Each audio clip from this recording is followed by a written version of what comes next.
Hi అండి, అందరికీ నమస్తే. Welcome back to our channel. నేను ఈరోజు మాత్రం తోటకూరని అయితే ఫ్రై చేస్తున్నానండి. దాంతోపాటు టమాటా అయితే తోటకూర వండినప్పుడు ఏంటంటే పచ్చిమిర్చి కంటే ఎండుమిర్చి వేస్తే చాలా బాగుంటుంది. కొందరికైతే పచ్చిమిర్చితో పాటు ఎండుమిర్చి బాగుంటుంది అని అంటారు. కొందరు మాత్రం కారం పొడి కూడా వేసుకొని చేసుకుంటారు. కాకపోతే మాత్రం ఎండుమిర్చితోని కొంచెం వెల్లుల్లిపాయలు ఎక్కువ వేసుకొని చేస్తే మాత్రం చాలా సూపర్ టేస్ట్ అయితే ఉంటుందండి.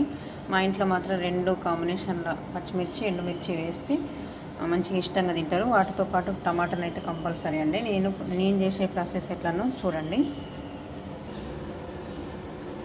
ఆయిల్ వేసుకోవాలి ఫస్ట్.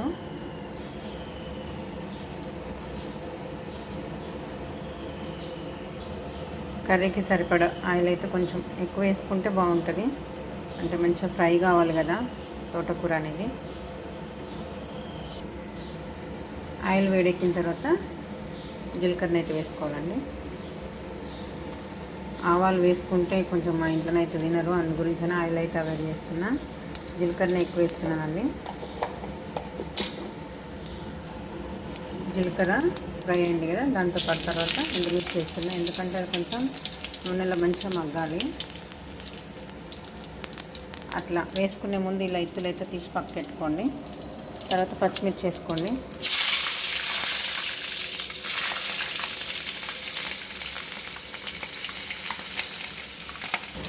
ఏ కర్రీ వండినప్పుడు కూడా ప్రతిసారి కొంచెం పోపులోనైతే కొంచెం సాల్ట్ వేసేది అనుకోండి, మంచి టేస్ట్ అయితే వస్తుంది.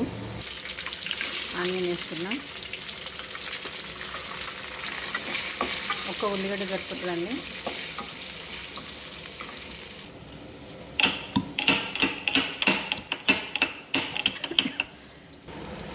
ఇలా వెల్లుల్లి కొంచెం కచ్చాపిచ్చగా దంచుకొని పోపు వేసుకోవాలి.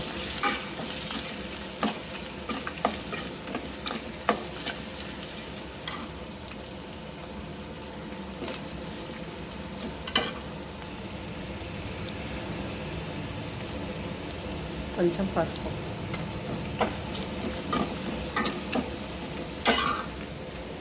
మనం తోటకూరనైతే కట్ చేసి మంచిగా కడిగి నీళ్ళు అడిపెట్టేట్టు వేసుకున్నాం కదా, అది తోటకూరనైతే దాంట్లో వేసేసుకోవాలి. ఉప్పు ఫస్ట్ కొంచెం పోపులో వేసినాం కాబట్టి తర్వాత వేసుకునేటప్పుడు కూడా కరెక్ట్గా చూసి వేసుకోవాలి.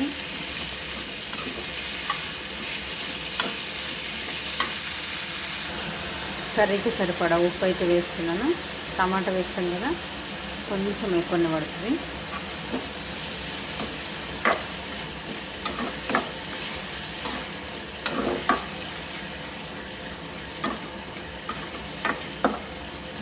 మంచిగా మగ్గాలి. మగ్గిన తర్వాత టమాటా వేసుకోవాలి. టమాటా వేస్తున్నా.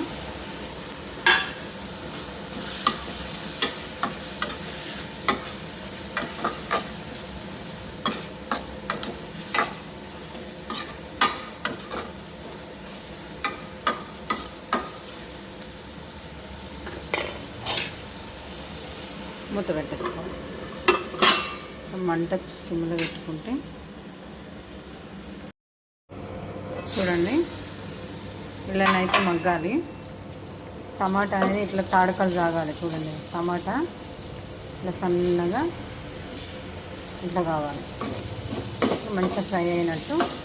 ఇదండి తోటకూర ఫ్రై. నచ్చితే కనుక మీరు ట్రై చేయండి.